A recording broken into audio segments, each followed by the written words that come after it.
성공적인 삶을 위하여 라는 제목을 가지고 하나님 말씀을 전합니다. 오늘 본문은 하나님께서 믿음의 사람에게 상을 주신다. 그것을 믿어라 라는 내용입니다. 하나님은 믿음의 사람에게 성공하는 그 사랑의 은혜를 주셨습니다. 많은 사람들은 지금 이 순간에도 성공을 위하여 몸부림치며 달려가고 있죠. 그럼 성공이란 무엇일까요?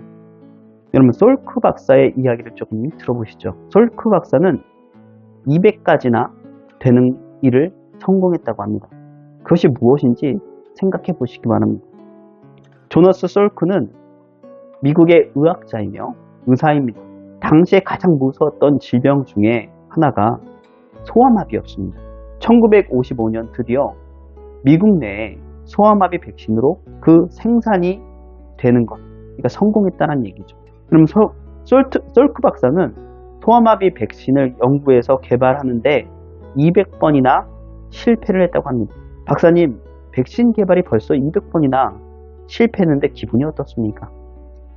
하지만 솔크 박사는 당당하게 이렇게 대답했다고 합니다. 저는 실패한 적이 결코 없습니다. 단지 백신 효과를 내지 못하는 200번의 실패가 있었을 뿐이죠. 그냥 그것을 발견했을 뿐입니다. 실패가 되지 않는다라는 거죠. 그 오랜 고생 끝에 박사님은 백신을 만드는 데 성공했습니다. 그러면 이때서부터 백신을 팔면 얼마죠? 점점점 그 부가 엄청난 부를 얻을 것은 시간 문제였습니다. 그런데 박사는 백신 제조법을 등록하지 않고 무료로 그냥 공개해버렸다고 합니다. 그리고 한마디 답을 했습니다. 저는 백신을 특허 등록을 하려고 생각하지 않습니다. 저는 태양을 특허로 신청할 수 없듯 이것은 인간에게 특허할 것이 있다면 전혀 문제가 되지 않습니다. 생명을 구하는 일이 먼저이기 때문입니다. 그 특허권이 퍼지게 되었고 그 다음에 누구나 그것을 소아마비가 없어질 때까지 백신이 이렇게 할 수 있다는 거죠. 그러면 인간에게 특허가 할 수 없는 것이 있다면 바로 무엇일까요? 그것이 생명에 관련된 것이 아니겠습니까? 그럼 그 사람이 부를 놓쳤다고 성공적인 삶이 안 됐습니까? 딱 봐도 그 사람은 성공한 삶을 살았습니다. 그러니까 돈에 그 성공이 달려있다는 것이 아니라 어떤 명예 아니면 그것에 성공이 달려있다는 것, 눈에 보이지 않는 것이 더 성공적이라는 것을 우리는 알 수 있습니다. 그럼 많은 사람들이 지금 이 순간도 성공을 위해 몸부림치고 있다고 합니다. 과연 성공이란 무엇일까요? 그러면 성공적이고 위대한 삶을 사신 예수님의 마지막 십자가의 답은 무엇입니까? 다 이루었다. 그가 남긴 것은 다 이루었다라는 것인데, 그럼 예수님께서 남기신 것은 돈이었습니까? 아니면 무엇 다른 것이었습니까? 사람들이지 않습니까? 생명, 구원. 하나님께서 그 진정한 성공이 무엇인지에 대해서 우리에게 알려주고 있다는 것입니다. 여러분, 진정한 성공은 사명을 다 이룬 것이 성공입니다. 그 사명을 이루기 위해서는 꿈이 필요하며 기도가 필요하며 믿음과 인내가 필요하죠. 여러분, 그러므로 성공적인 삶을 위하여 4가지를 우리는 갖추어야 합니다. 첫 번째, 사명을 알아야 합니다. 우리는 사명을 다 이루듯이 이루어야 합니다. 그럼 자기 인생의 사명은 분명히 있죠. 근데 그것을 알지 못하는 사람이 있습니다. 그렇지만 그 사명을 하나님께 묻고 물어서 찾아서 우리의 사명을 잘 감당해야 된다라는 것입니다. 그럼 로마에 있는 성 베드로 예배당을 지을 때 돌 다듬고 있는 한 석공에게 다가가 이렇게 물었습니다. 그대는 지금 무엇을 하고 있습니까? 그러자 석공이 보면 모르고 돌을 다듬고 있지 않소. 또 다른 석공에게 같은 질문을 했더니 내 목구멍이 포도청이라 먹고 살려고 이 고생을 하고 있어. 근데 또 한 구석에 열심히 돌을 다듬는 사람이 있기에 그 사람에게 물었습니다. 그럴 때 나는 영광스럽게도 하나님의 성전을 건축하고 있습니다. 라고 대답을 했다고 합니다. 그러면 이 세 사람 석공 중에 누가 인생을 가치 있게 성공적으로 살았다고 생각하십니까? 한 사람은 그냥 일이 있으니까 내가 하는 거지. 아니면 또 한 사람은 내가 먹고 살아야 되니까 의식주를 잘 해야 되니까 그 이식주뿐만 아니라 또 다른 한 사람은 하나님의 영광을 위하여서 살았다는 것입니다. 그럼 하나님의 영광을 위하여서 산다는 것이 성공적인 삶과 무엇이 상관이 있을까요? 그것이 그 하나님께 영광을 돌리는 것이 우리에게 돈이 됩니까? 아니면 우리에게 무슨 어떠한 것을 이익을 가져다 줍니까? 이러면 그렇지 않지만 세상적으로는 그렇지 않지만 우리에게 큰 능력이 된다는 것은 여러분이 저도 다 알고 있지 않습니까? 하나님이 우리와 함께 하시면 우리의 삶이 그것이 쭉 이어진다라는 것, 성공의 삶으로 이어진다라는 것은 우리는 알고 있습니다. 하나님이 우리를 인도하실 것이기 때문이죠. 이 세 사람의 석공 중에 누가 인생에 가치 있는 그 삶, 성공적인 삶을 살았다고 여러분들은 생각하십니까? 자기 하는 일에 또 그 사명을 깨닫고 의미를 깨닫는 사람이 그 세 번째 사람이 아니겠습니까? 그럼 같은 질문을 모세에게 했다면 나는 하나님의 백성을 애굽에서 해방시키는 것이 나의 사명입니다. 같은 질문을 여호수아에게 했다면 나는 하나님의 백성을 위하여 가나안 땅을 정복하는 것이 라고 했을 겁니다. 여러분 같은 질문을 사도 바울에게 했다면 난 이방인을 위하여 복음을 전했을 겁니다. 여기에 이 세 사람의 공통점이 무엇인가요? 하나님의 말씀을 받았다는 것입니다. 내가 스스로 그것을 한다는 것이 아니라 그건 내 꿈이면 무엇이죠? 사명을 받았다는 것은 하나님께 사명을 받은 것을 내가 이루어 나아간다는 것입니다. 여러분 예수님은 어떠셨습니까? 마가복음 10장 45절에 보면 인자가 온 것은 섬김을 받으려 함이 아니라 도리어 섬기려 하고 자기 목숨을 많은 사람에게 대속물로 주려 함이라 라고 하였습니다. 구원하기 위함이죠. 나는 너희를 위하여서 구원하기 위해 십자가에 못 박혀 죽겠다. 그러니 예수님께서 뭐라고 하십니까? 그 사명을 이루었으니 난 다 이루었다. 라고 마지막 그 말씀을 하신 거죠. 그 다 이루었다는 것은 십자가에 못 박혀 죽었다. 이것을 내가 다 감당했다. 이것뿐이겠습니까? 그 이후에 나를 믿는 자는 예수님을 믿는 자는 구원을 받을 것이다 라는 하나님의 능력이 담겨져 있다는 거죠. 우리는 이렇게 사명을 알아야 됩니다. 그러면 사명을 알고 하나님을 아는 자가 무엇을 두 번째는 알아야 될까요? 꿈을 알아야 됩니다. 두 번째는. 성공적인 삶을 위하여 사는 사람은 사명을 깨달았다면 꿈이 생기기 마련입니다. 우리는 꿈을 가지고 살며 이루어야 합니다. 나라고 하여 왜 쓰러지고 싶은 날들이 없겠는가? 맨몸뚱이 하나로 가장 밑바닥에서 부대끼면서 때로는 포기하고 싶었고 쓰러지고 싶었고 나 자신을 버리고 싶을 때도 있었다. 하지만 그때마다 나를 버틸 수 있게 했던 힘, 그것은 바로 스스로에 대한 사랑과 긍지였다. 그리고 아주 오래전부터 꾸어왔던 꿈이었다. 꿈은 나를 어둡고 험한 세상에서 빛으로 이끈 가장 큰 힘이었다. 기미 중에 가슴이 따뜻한 사람을 만나고 싶다는 책 중에서 그입니다.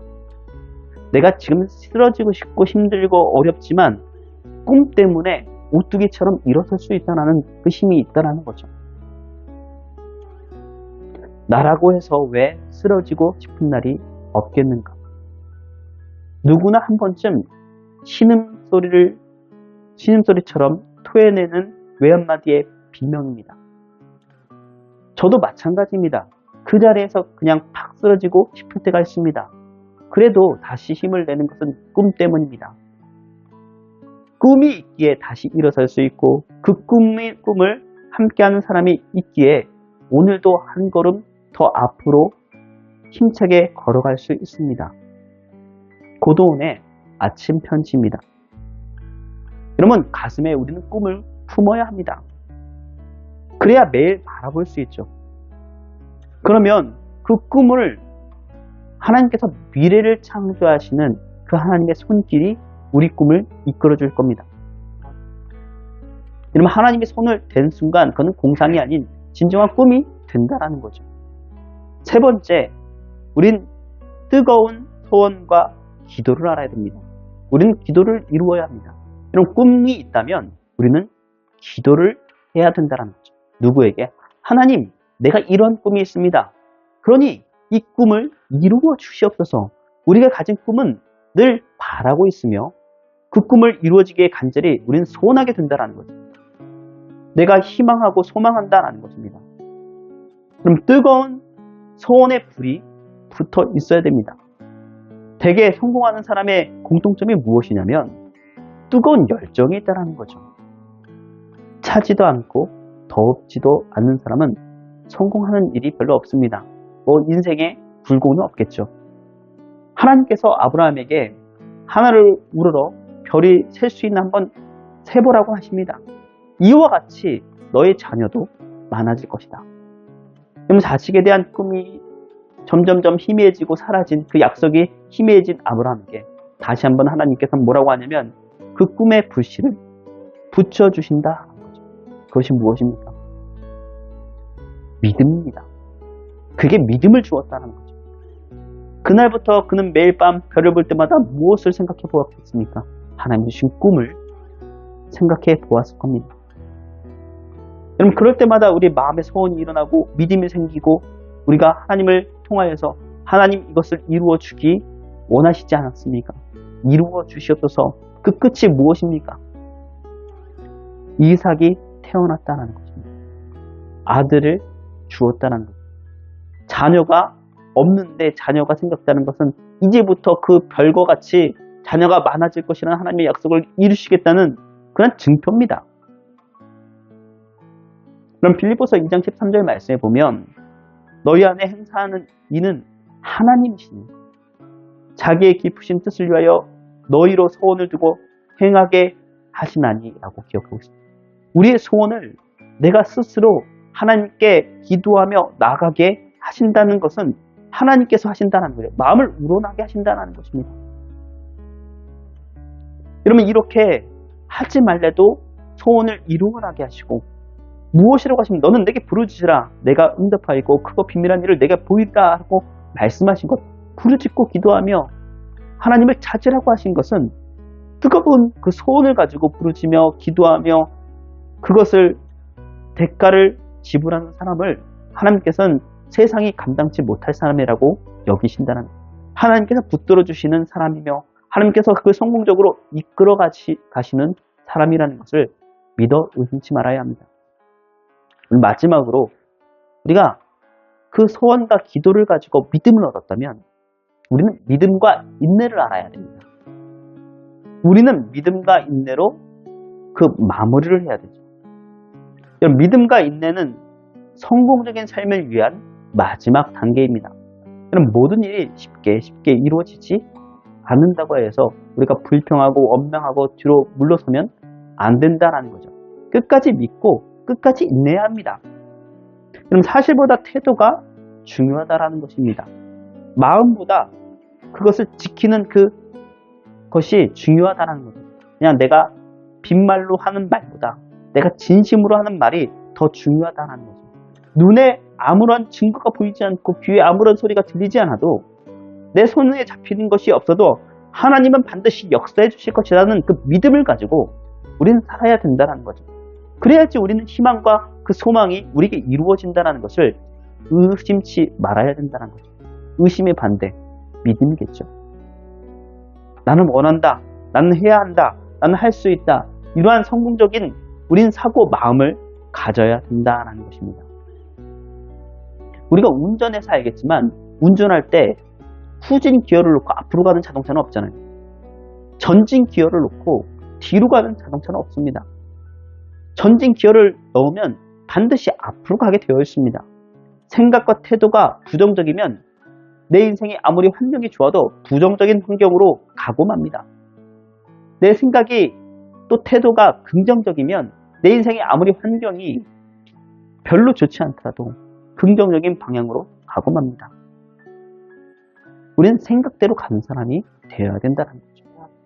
에베소 3장 20절 말씀에 보면 우리 가운데 역사하시는 능력대로 우리의 온갖 구하는 것이나 생각하는 것에 더 넘치도록 능히 하실 이에게 라고 말하고 있습니다. 우리가 생각하는 것이나 구하는 것이나 넘치도록 하시는 능력 있는 하나님께 너는 구하라, 믿어라, 인내하라 라고 말씀해 주신다는 거죠.